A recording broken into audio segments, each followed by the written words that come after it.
Hola, gracias por acompañarnos. Soy Hernán Moret y con Jorge Chivo hacemos Tiempo Presente, que es un ciclo de entrevistas que refleja los últimos 50 años de historia argentina a la luz de libros escritos por periodistas. Y hoy tenemos el peronismo de Cristina y a Diego Genú con nosotros. Gracias por venir, Diego. ¿Cómo estás? Gracias, Hernán y Jorge, por la invitación. Bueno, y hablar de peronismo de Cristina es complicado. ¿Alberto es peronismo de Cristina, por ejemplo? Sí, creo que la respuesta sería no en este momento, ¿no? Porque evidentemente Alberto busca expresar otra cosa. Hace muchos años que buscaba expresar otra cosa. La vicepresidenta, la actual vicepresidenta, lo fue a buscar para que él sume a esos sectores del antikirchnerismo peronista, aunque parezca una contradicción, obviamente todos sabemos que existe ese antikirchnerismo dentro del peronismo. Alberto tenía que expresar eso, y el problema para Alberto y para el Frente de Todos es que tampoco expresa eso que no es el peronismo de Cristina. Ni es parte del peronismo de Cristina, ni es el líder del peronismo antikirchnerista. Se quedó a mitad de camino el presidente, y eso lo vemos a cada paso, ¿no? Con los nombramientos que él mismo va haciendo para el gabinete, donde deja a mucha gente desilusionada, no solo al kirchnerismo, con el cual se están llevando muy mal, bueno, como parte de este artefacto defectuoso de poder que es el Frente de Todos, pero también queda disconforme gente que tenía expectativas en Alberto, dentro del propio peronismo. Y me parece que ese es el problema con el presidente y con el vínculo entre el presidente y la vicepresidenta. Es uno de los problemas, que Alberto no termina de expresar, ¿no? un poder real, y no termina de expresar a sectores del peronismo que durante mucho tiempo dijeron tenemos que buscar otra cosa que no sea Cristina. Rara simbiosis la de Cristina y el peronismo, ¿no? Porque ella es antipejotista históricamente, ¿no? Sí. Bueno, Alberto cuando vio este libro dijo el peronismo de Cristina no existe, ¿no? Y uno puede decir, bueno, quizá qué buenas referencias. Quizá tiene razón el presidente cuando dice... ¿Lo dijo en la intimidad o te lo dijo? No, lo dijo en la intimidad. Lo dijo en la intimidad, pero bueno, es una intimidad que muchas veces tiene fronteras porosas, como sabemos, con el presidente. Y efectivamente, ¿no? Cristina siempre estuvo en tensión, y al mismo tiempo uno puede tener dos certezas. Cristina siempre tuvo una discusión, hasta incluso en algún momento cierta agresividad con ese peronismo, y al mismo tiempo ese peronismo no encontró forma, a través de los años, a través de las décadas, diría yo, de desembarazarse de Cristina. Sigue detrás de Cristina la mayor parte del peronismo, ¿no? Así que bueno, las dos cosas son ciertas. De todos modos, todo había empezado con la transversalidad, ¿no? Ese deseo del kirchnerismo de desperonizarse, ¿no? Sí. Con la transversalidad, con la elección de Julio Cobos para ella como vicepresidente, ¿no? Era una manera de mostrar que con el peronismo solo no bastaba, o ¿cómo era el concepto de la transversalidad? Sí, había una idea que yo creo que era de ese momento histórico, ¿no? A la salida del estallido de la convertibilidad, a la crisis de los partidos políticos, bueno, ese momento que parece haber quedado muy atrás, aunque hay componentes que todavía siguen presentes, ¿no? La desconfianza social con la política. Y en ese momento Kirchner, yo creo que de manera muy astuta, leyó un momento político y dijo, bueno, los partidos políticos son los que están caducos, ¿no? Hay un sociólogo especialista en el peronismo, Ricardo Sidicaro, que dice, bueno, Kirchner era el líder de un peronismo, de un movimiento sin partido, ¿no? No había un partido político cuando Kirchner llegó al peronismo, y él se montó en eso para hacer a su gusto.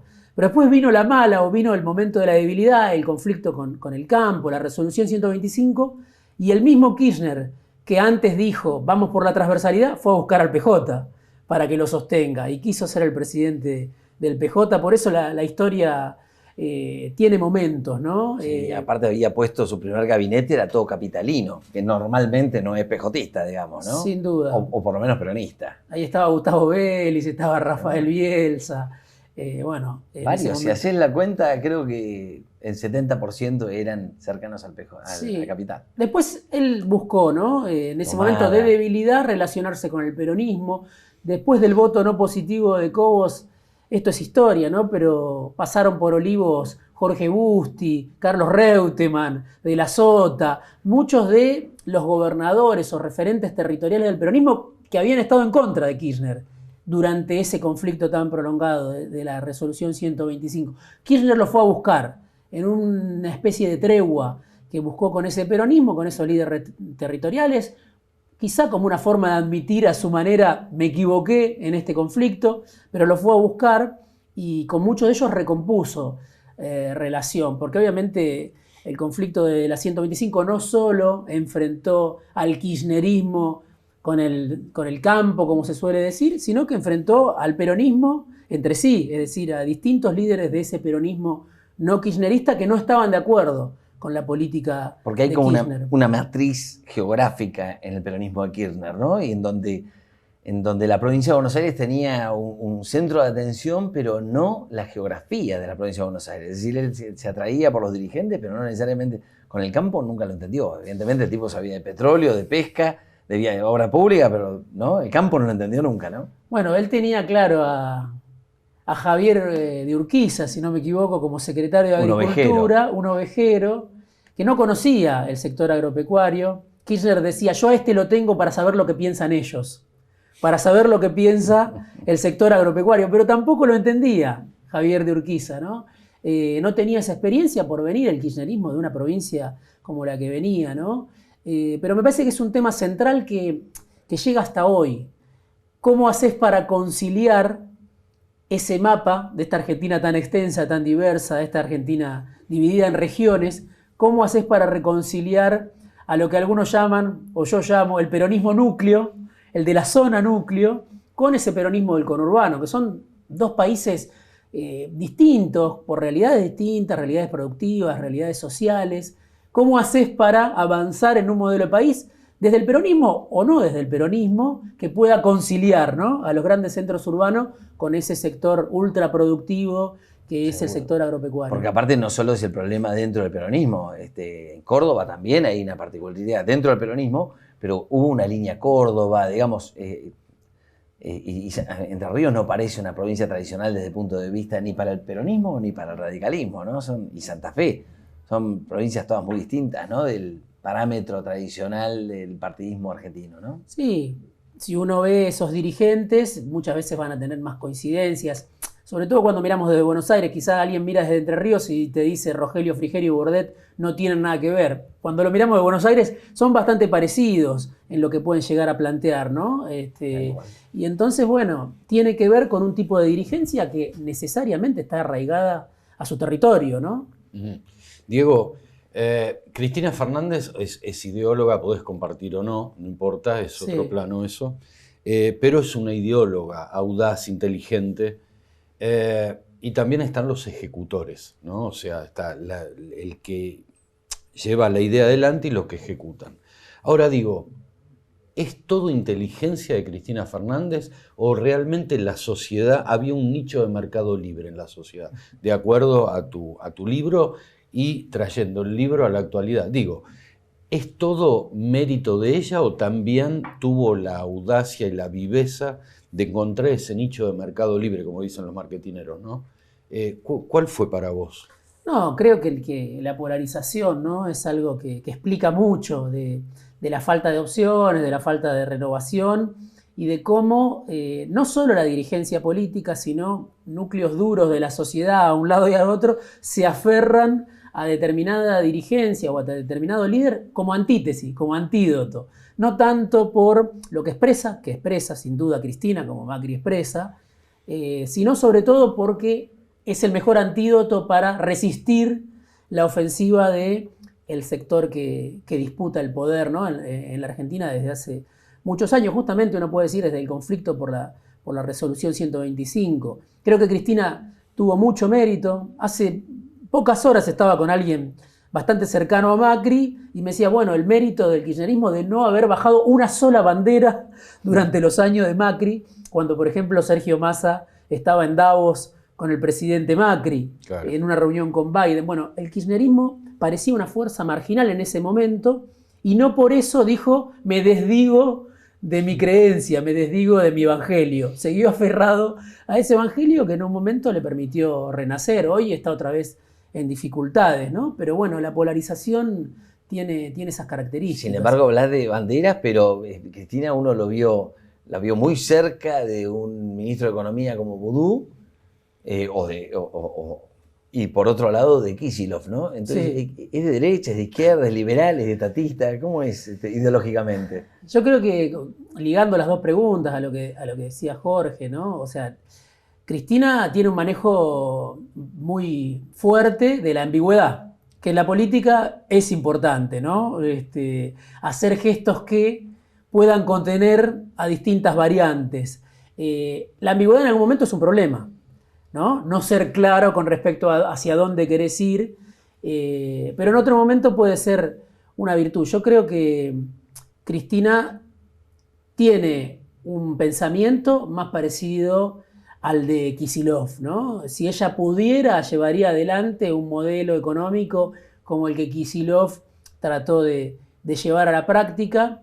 Bueno, en un salto también inédito para él, porque venía más bien de la actividad académica y de repente tuvo que ser el ministro de Economía en un momento determinado. Ahora, hoy Cristina es la garante del poder de masa, la principal garante del poder de masa. Y uno dice, ¿en qué coinciden Kicillof y Massa, ¿no? En muy pocas cosas. Entonces, esa ambigüedad a ella le permite ir hacia un lado, ir hacia el otro, de acuerdo a su debilidad, a su poder relativo. Ahora, también esa ambigüedad es un límite para tejer alianzas, ¿no? Claro. Hay sectores que desconfían mucho de Cristina y gestos que ella ha hecho para decir, bueno, este enfrentamiento, hablo concretamente de la resolución 125, ya pasó, quedó en el pasado, tiene que ver con un contexto histórico, pero yo estoy dispuesta a un nuevo tipo de encuentro. Bueno, no alcanza, ¿no? Con que Cristina reciba a Gustavo Idígoras, que reciba a Rubén Martins en el Senado, o que vaya cuando Julián Domínguez presenta un anuncio en su momento en la Casa de Gobierno a decir, estoy avalando este acuerdo con el sector agropecuario. No alcanza, porque la desconfianza es tan grande y la ambigüedad en ese caso es un límite, ¿no? Tenés que hacer muchos más esfuerzos, porque son muchos años de enfrentamiento, de desconfianza. Hablaste, Diego, en distintos momentos de la 125. ¿Fue un punto de inflexión, un momento de quiebre? Sí, sin duda. Yo creo que muy importante, porque en ese momento hay que pensar que el kirchnerismo no tenía oposición. Claro. Era un kirchnerismo, no sé si todopoderoso, porque hay muchos límites para hacer política, la sociedad siempre está dividida, pero no tenía expresión política la sociedad opositora al kirchnerismo en ese momento, ¿no? Había sacado Hermes Wiener 16%, Cristina había sacado 54%, y la oposición era un grupo de un archipiélago, un grupo de islas. Hoy uno puede decir, también es un grupo de islas la oposición, pero tiene algo que lo reúne, que es esta alianza de Juntos. Entonces, todas esas diferencias se dirimen dentro de Juntos, y en ese momento, por supuesto, fue el primer límite. El kirchnerismo perdió, yo digo, en los medios, en la calle, en el Congreso. Perdió todos lados esa disputa del conflicto por la 125. Bueno, terminó con el voto no positivo de Julio Cobos. Entonces, seguro que es muy importante. Creo que de la 125 nació Cambiemos. Cambiemos nació más tarde, pero ya estaba en la sociedad la necesidad, la demanda de una expresión política que sea la oposición al kirchnerismo del 54%, ¿no? ¿Y cómo la ves a Cristina? De acuerdo a esta historia del libro, a la actualidad, más moderada en lo que viene, más moderada, con más apertura, dentro de la ambigüedad que bien sí. Vale marcar esto que comentaste, sí. ¿No? Yo creo que hay que entender siempre las disputas de poder, las disputas ideológicas, dentro de la debilidad cruzada, ¿no? Porque acá hay sectores que tienen poder económico, poder político, pero que obviamente no pueden todo lo que quisieran. Esto es lo que obliga a un tipo de negociación o de entendimiento. Y mientras ese entendimiento o negociación no llegue, bueno, son momentos donde 2 meses vemos a alguien que tiene poder y hace lo que quiere, y al día siguiente vemos que ya no tiene ese poder. Cristina es la dueña de un poder relativo inigualable. Relativo inigualable. Relativo. No es un poder absoluto. Dentro del propio Frente de Todos, todo este mandato me cansé de hablar con dirigentes que me decían, Cristina está débil. Sí, es cierto, pero más débil están los otros dentro del propio Frente de Todos. Y eso es lo que explica que siga habiendo algo que yo llamo el peronismo de Cristina. Entonces, desde esa debilidad, Cristina, yo creo que está más predispuesta a una negociación.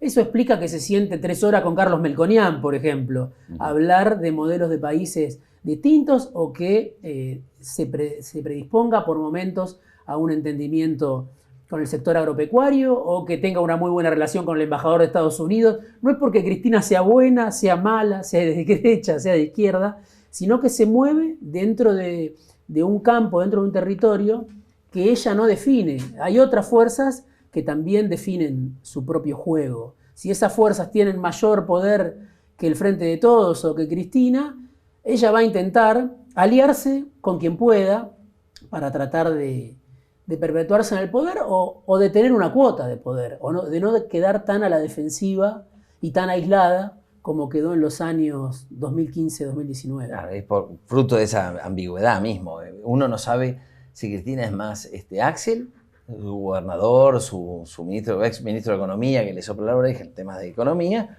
o Máximo y la Cámpora, ¿no? ¿Qué es más Cristina? ¿La Cámpora o Axel?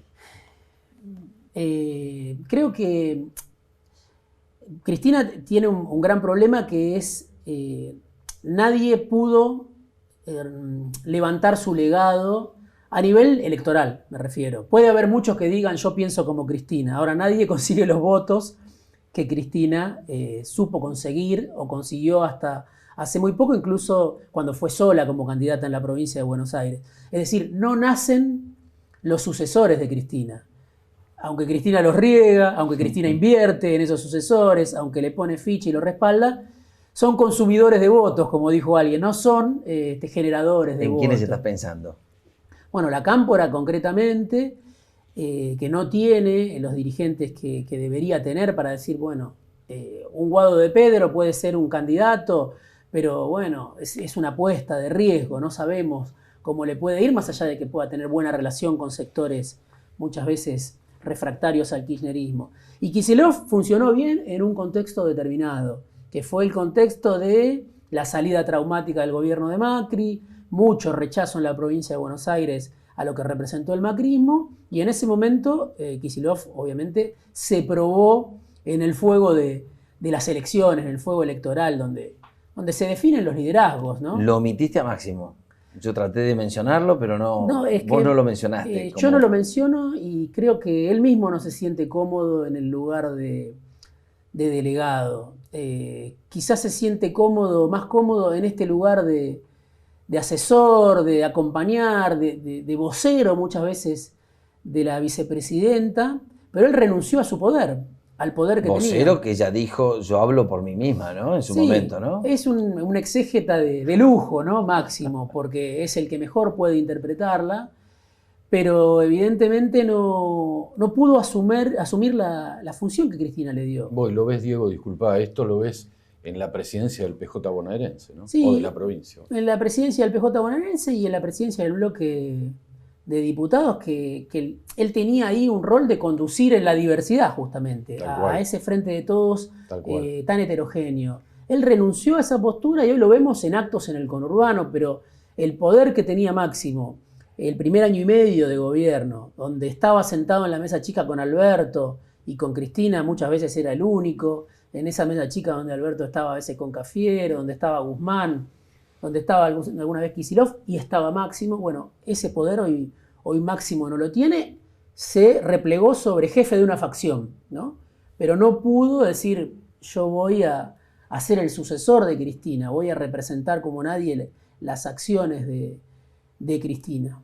No, además, vos ves el conurbano es un mundo aparte, o sea, es otro país si le querés llamar, y vos ves el comportamiento de los propios intendentes, ¿no? O sea, para con Máximo, diríamos, frente a Cámara o frente a la sociedad es una cosa y por abajo es otra. O sea, se da un comportamiento totalmente distinto. Y yo pienso que Máximo Kirchner lo sabe esto. Sí. O por lo pronto lo percibe, ¿no? Sí, también hubo quizá algún error de cálculo ahí en decir voy por la presidencia del PJ bonaerense sin haber terminado de anudar relaciones. Bueno, el intendente de Esteban Echeverría, Grey, fue el que lo expresó, pero había otros disconformes también. Era otro momento donde Máximo pensó que podía, antes de las PASO, ser el jefe del peronismo bonaerense. Y lo que estamos viendo no es este peronismo, yo digo, de la retirada, del repliegue hacia los territorios. Lo vemos con los intendentes que vuelven a defender su territorio. En el caso de Zabaleta, el intendente de Hurlingham, ministro de Desarrollo Social, muy claramente porque no confía en que la cámpora le pueda garantizar su territorio, ¿no? O por una disputa que existe entre las distintas facciones, pero también quizá por un miedo o por lo menos eso es lo que él argumenta, un miedo a que si le dejo el territorio a la cámpora voy a perder Hurlingham, ¿no? Y esto me parece que está pasando. Tiene que ver con un experimento que no está saliendo como se esperaba. Si al Frente de Todos le hubiera ido de otra manera, qué mejor manera justamente de hacer campaña que siendo ministro de un gobierno nacional exitoso, ¿no? Pienso en Ferraresi, pienso en Zabaleta, pienso incluso en Mansur. Y de cara al 2023, así como vos dijiste, había un peronismo antikirchnerista, digamos, sí, que había que asociar. Estás hablando de Grey, estás hablando de un montón de gente que no parece estar con la pieza adentro, digamos. ¿Cómo se los va a tejer para el 2023? ¿O se los va a dejar dispersos? ¿Cómo se presenta el peronismo en 2023 a tu juicio? Bueno, está abierto, ¿no? El escenario, puede haber alguna sorpresa, pero vemos un gobierno muy debilitado, un peronismo muy fragmentado, que ya casi ni cuida las formas para expresar sus diferencias. Y creo que la novedad con respecto a ese periodo 2015-2019 es justamente la predisposición de Cristina a tejer acuerdos con todos sus opuestos dentro del peronismo. Llámese Mansur, como pudo haber sido en su momento, llámese Perotti, como pudo haber sido en Santa Fe. Es decir, la veo a la vicepresidenta diciendo yo soy todavía la dueña de la mayor parte de los votos en la provincia de Buenos Aires y me puedo sentar con cualquiera a negociar. No la veo en un clima de beligerancia. Ahora, si el peronismo más antikirchnerista, de la mano de un Schiaretti, dice no tenemos nada que ver con este pasado, bueno, se abre un escenario de mayor disputa. Si no, veo que va a haber un acuerdo interno, por lo menos en los mecanismos, ¿no? En esto, vamos a una PASO, no vamos a una PASO, nos repartimos las listas, porque todos están débiles dentro del peronismo y nadie puede prescindir todavía de Cristina en la provincia de Buenos Aires. Con los sectores políticos sí, con los sectores económicos no lo ves, ¿no? ¿Esto? Un acuerdo. Tejiendo un vínculo de la misma manera con sus opositores internos con los sectores de la economía. Yo creo que si fuera, esto ya es una opinión, ¿no? Y bueno, puede generar discusión. Yo creo que si fuera por Cristina ya estaría predispuesta a un diálogo, pero me parece que es el poder económico el que dice con Cristina no. Por la desconfianza, porque no representa a todos esos sectores, porque la ven débil, porque piensan que desde la oposición puede haber un vehículo que exprese mejor sus intereses, o el propio Massa, dentro del Frente de Todos, puede expresar mejor los intereses del poder económico. Pero me parece que esta debilidad relativa de Cristina es la que la lleva a buscar un entendimiento con todos los sectores de poder. ¿Dónde la ves en 2023, 2027? ¿En qué posición? La veo como senadora. La veo como senadora en la provincia de Buenos Aires.